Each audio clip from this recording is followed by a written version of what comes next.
Greetings, family. It's PT Touré Roberts, and welcome to the Call Podcast. I'm so glad you're here for a number of reasons. First of all, I believe that this is going to be one of your favorite podcasts. It's short, it's sweet, right to the point, always filled with rich wisdom and revelation, insight, tips, tools, strategies that I believe are going to make you a better leader, are going to make you a better entrepreneur, make you a better business person, and I believe it's going to make you a better person all the way around. So welcome to this week's episode that I'm so excited to introduce, and I will do that in just a second. First and foremost, if this is your first time checking out the Call Podcast, welcome. I'm so glad you're here. I believe that this is going to be something that you take with you throughout your week, and these are the types of episodes that you're going to go back and listen to over and over again and extract things that will bless your life, because you are not a random being. You, my dear friend, are called. And remember to rate, review, and subscribe to this podcast so that you never miss an opportunity to grow and to become better. And while I've got your attention, I want to remind you, if you haven't already registered to the Call to Illuminate Leadership Intensive in May 17th and 18th in Los Angeles, let me tell you something. You are missing out. But you don't have to. You're hearing this for a reason. I believe that it is quite possible that you are supposed to be there. And if you go to callleaders.com, and if you want to get right to the page, go to callleaders.com/events. You can find out more information about it, about the speakers that are going to be there. I have got world-class, highly esteemed business leaders that are going to be sharing information with you. It's going to be intimate. There's going to be Q&A. It's going to be awesome and a blessing. And if you use the discount code called CALLED 25, I'm going to give you a tremendous discount while seats last. So don't put this off. Do not procrastinate. This would be negative procrastination. If you listened to a couple of weeks ago, you know I talked about positive procrastination. But anyway, dial in, plug in. And speaking of plugging in, let's get plugged in today. Now, today, as you know, season 3 is all about business wisdom from the scripture. And I have learned that the Bible, if you dig in good, the scripture, if you dig in good, it is rich in all types of practical and applicable tools and resources and strategies, not just for your soul, not just for your spirit, but literally for your business and for you as a leader. And so what we're doing in this series is we're digging out and we're mining some of that wisdom. And today I'm going to shock you. The title of today's podcast, hear me clearly, is the most profitable day of the week. I'm going to tell you, I'm going to teach you about what the most profitable day of the week is, and it is right from the scripture. You've probably never seen this before, but you're going to love this. Today, I want to talk about, in fact, this is actually in the 10 Commandments. In the 10 Commandments, it tells you what the most profitable day of the week is. So I'm going to read it. It's Exodus chapter 20, verse 8. This is powerful. Watch this. It says, "Remember the Sabbath day to keep it holy." It says, 6 days shall you labor and do all your work, but the seventh day is a Sabbath to the Lord your God. Ooh, are you catching it already? So let's talk. Let's have this conversation right now. The most profitable day of the week is the day that you stop to rest. The day that you stop to rest, to reset. And notice it says it's a Sabbath day to the Lord. You give yourself to the Lord, your creator, your maker, and allow the Lord to replenish you, to revitalize you, because you and I are the most profitable we will ever be when we are revitalized. Let's talk about this. It's important to really understand this. So, first of all, when you think about the 10 commandments, there are only 10 of them. This is the fourth commandment. Most of the commandments are about what you do to other people. Thou shalt not kill, thou shalt not steal, thou shalt not bear false witness, don't be a liar, right? Thou shalt not commit adultery. All these things are about what you would do to others. Thou shalt not take the Lord's name in vain. It's you profaning the name of the Lord, all that kind of stuff. This is the only commandment that is about you sinning against your own self. Because if we don't stop to rest, I can't wait to unpack this. If we don't stop to rest, to rejuvenate, to be restored. Watch this, to recreate ourselves. We're sinning against ourselves, and the outcome of that sinning against ourselves, watch this, it's going to cost us in profit, it's going to cost us in health, and in some cases, it can even cost us our life. So let's talk about it. Let's talk about it. So, first of all, understanding the principle of the Sabbath, and the Sabbath is not about what day you take. I know that some people will argue. If you're super religious, you'll say, no, the Sabbath, I've got to take, the Sabbath is Saturday. And technically, the Sabbath is Saturday. But you got to remember, when God gives us instructions, it's not about religious routine, it's always about a divine principle. And if you look at that word Sabbath, it literally means rest, of course, but a deeper dig into that Hebrew word, it literally means to cease. So it's not just resting. People say, I don't know, you're a pastor. One of the things I do, obviously, is I'm pastor. I'm very proud of being a pastor. That's my passion. That's my calling. Of course, I do a whole bunch of other things in the business space, but my passion is being a pastor. And so as a pastor, I get people that say, "Man, why do you guys, why do you guys worship the Lord? Why do you think that the Sabbath is Sunday?" Who told you I thought the Sabbath was Sunday? Let me tell you something right now. Sunday is a work day for me.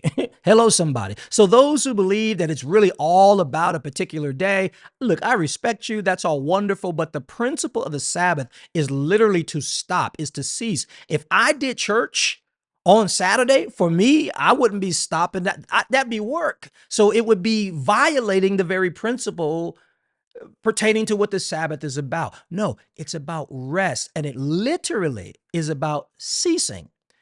Obviously, our Jewish brothers and sisters, honor the Sabbath. They keep the Sabbath. And, I'm from Los Angeles, and one of the hospitals in Los Angeles is a hospital, one of the best in the country, called Cedars-Sinai Hospital. And of course, they will treat anyone, but it's a Jewish organization. It's a Jewish hospital. And I don't know if they're still doing it, but there was a time literally on the Sabbath day where if you got on the elevator, it would stop. You wouldn't have to push any buttons. It would stop on every floor to keep you, watch this, of exerting any energy, even the energy to lift your finger to touch the button for the floor that you're going. That's how serious it is. Now, I believe that the principle is just that serious. It is to cease. It is to stop. You and I ought to have a cease and desist order over our lives in every single week. Sometimes you'll miss a day. Listen, if you miss a day one week, then you need 2 days the following week. Come on, somebody. Don't play with me. So let's talk about it. Let's understand. Let's unpack it a bit. So you got to remember that we were created in the image of God, in the image and the likeness of God, which means that, and God is the creator, which means that we are creative. So for us, it is normal and it is natural for us to create. But here is the thing. When we create, when we work, when we come up with ideas, if you're an entrepreneur, you got to be hyper creative, because sometimes your business hasn't scaled to the point where you can do things easily, or you have certain, employees in place or staff or systems in place. When you're starting off, you don't have all that. You got to be everything. The CEO literally is a CEO, is a COO, is a manager. You just about everything you got to be. You're the COO, you're your own assistant. Listen, it's crazy. And so we have oftentimes in the early stages of our organizations, we have to be really creative. Now, here is the problem with us being creative. The problem, or maybe more, I'll say more the insight as it pertains to us being creative, is that when you create, watch this, you are creating out of yourself.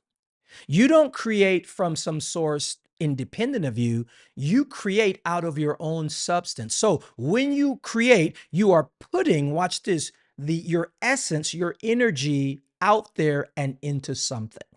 So that's why it says that rest and recreation. What does that mean? It means that when you create often and you don't take time to rest, the whole purpose of recreating is to allow God to recreate you. You are a creative being. You have creative energy. But if you go and go and go and you never stop, watch this, you will create all of your essence and you will put all of your substance outside of you, leaving you as an empty shell.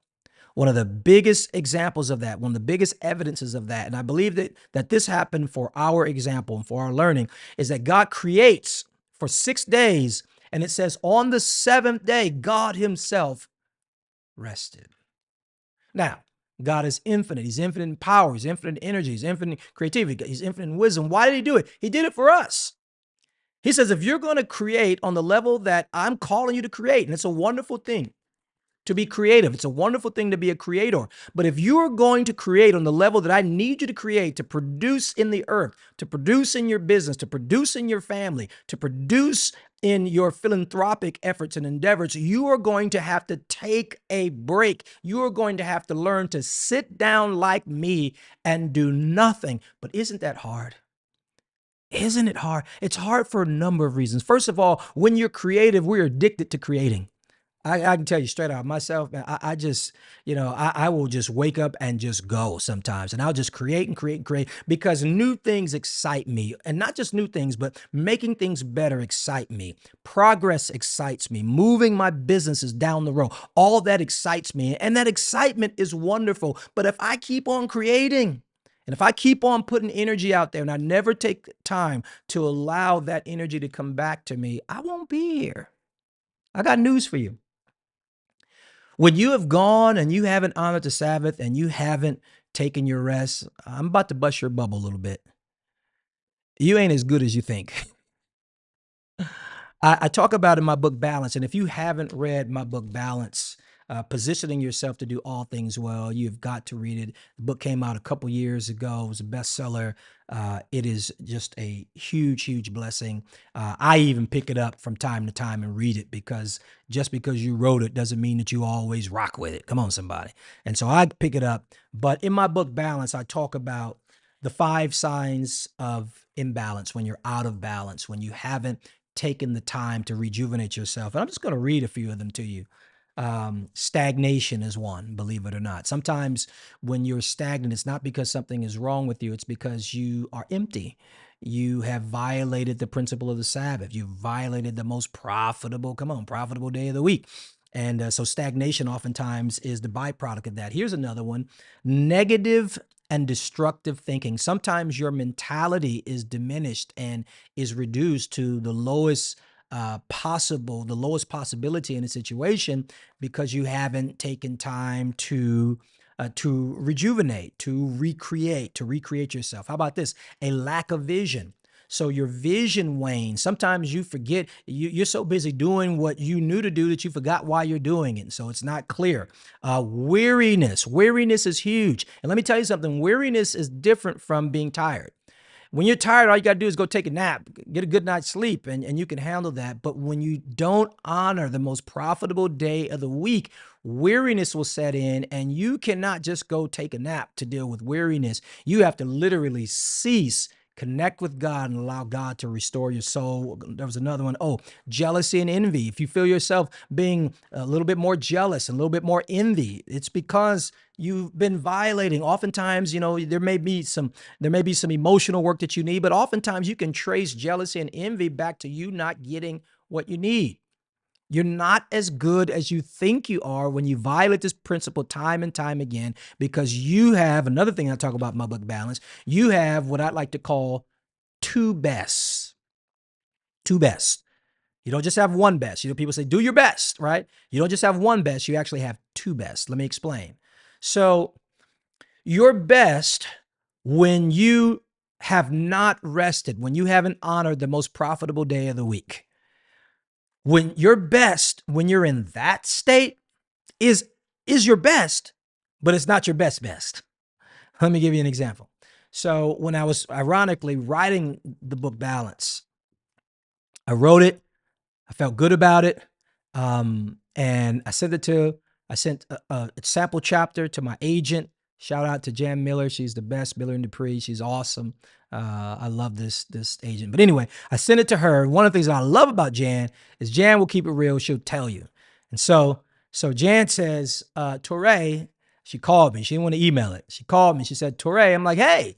She's like, yeah, this is not your best. And I'm like, what? What are you talking about? Like, I put my all into this. Like, I worked hard. I made this thing happen. I was up and all that kind of stuff. And she's like, yeah, but you're better than this. I've seen a better best than this. And as I reflected upon it, she was actually right. This was not my best because that year I had been ripping and running and moving and hustling. I was supporting Woman Evolve and just you name it. The call was happening. I was doing so many things. And although I was doing my best, it wasn't my better best. And our better best is realized and actualized when we pause and allow God to recreate us, when we honor the Sabbath. Sometimes the danger in being creative is that we don't know how to turn it off. And so we have to learn to cease and desist. It takes sometimes more faith to stop than it does to go. Sometimes if you're like me, you say, but I can't stop right now. I've got this going on. I've got that going on. I can't, and I can't, and I can't. And somehow we have bought into the idea that the God who commanded us to stop can't hold our world in God's hands while we take a minute to replenish itself. We have this lie in our mind that says that if I don't keep my hands on the wheel at all time, then this ship is going to sink. And that is not true. Now, I'm not giving you permission to be irresponsible, but I'm saying sometimes the most responsible thing you can do is take your hands off the wheel, tend to yourself so that you can bring a better executive, you can bring a better product, you can bring a better, an overall better version of yourself if you rest. You owe it to your investors. If you're a founder and you've got, investors who have put in money because they believe in you, they're believing in the best you. And so you owe it to your stakeholders, you owe it to your investors, you owe it to your employees, you owe it to your partners, you owe it to them to make certain that you're taking care of yourself, you're recreating yourself, because the better you are, the better your company. So goes you, so goes your enterprise. It is vitally important.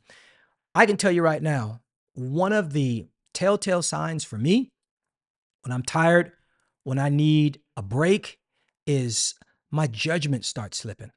I'll be honest with you, I have slips in judgments, because you don't have enough to really take time to process and figure things out. And not only can your judgment slip, but sometimes even your character begins to erode. Come on, man, let's talk 100%. Like, in order for you to be the best version of you, you've got to be hitting on all cylinders. You got to be healthy. And so I just want to say, I don't want to talk your ear off today. I know some of you got some work to do. Some of you probably need to get off this podcast right now and take 2 days down and literally cease. It's hard to cease. I acknowledge it. It's hard to stop, but you've got to do it. Out of all the things that God could have put in the 10 Commandments, I mean, there are a number of things, a number of instructions, a number of pieces of wisdom God could have put in there. But one thing he put in there, and he made certain that for all throughout eternity, and no matter necessarily what your faith is, he put that in there. We know that these, the Christians believe this, Jews believe this. There might be some version in Islam. People, 10 Commandments is almost like universally embraced. God is saying, I don't care where you come from, what you believe. Let me tell you something. As a human, you need this. You need to stop. You need to rest. You need to reset in order to be your best. And if you do so, you will find that whatever day you take and you make it the Sabbath will be for you, for your stakeholders, for your shareholders, for your company, for your team, for your family, and most importantly for you. It'll be the most profitable day of the week. Ha. All right, I got that off my chest. Now I'm going to actually heat my own medicine. I'm going to find a couple days myself to reset, because there are exciting things happening this year. I don't want to go into the call to Illuminate. Let me tell you something. When you come to call to Illuminate, you're going to see me on fire. In fact, I might even send this to all my speakers. Hey, make sure before you show up to serve these people that you get you some rest, that you honor the Sabbath. And I believe that if you do it, you're going to see your profitability go up. I hope you enjoyed this podcast. Rate it, review it, subscribe to it. I hope it convicted you a little bit too. I want the best version of you. And I know you're a hard worker, and I know you're creative, and I know you got ideas. But let me tell you something. You will never be more profitable than when you are rejuvenated, refreshed, And let me tell you something, life can wait. I love you. Thank you for tuning in. Listen, I want to remind you again, Call to Illuminate's coming up. Seats are going fast. You can use the discount code CALLED, CALLED 25 at callleaders.com.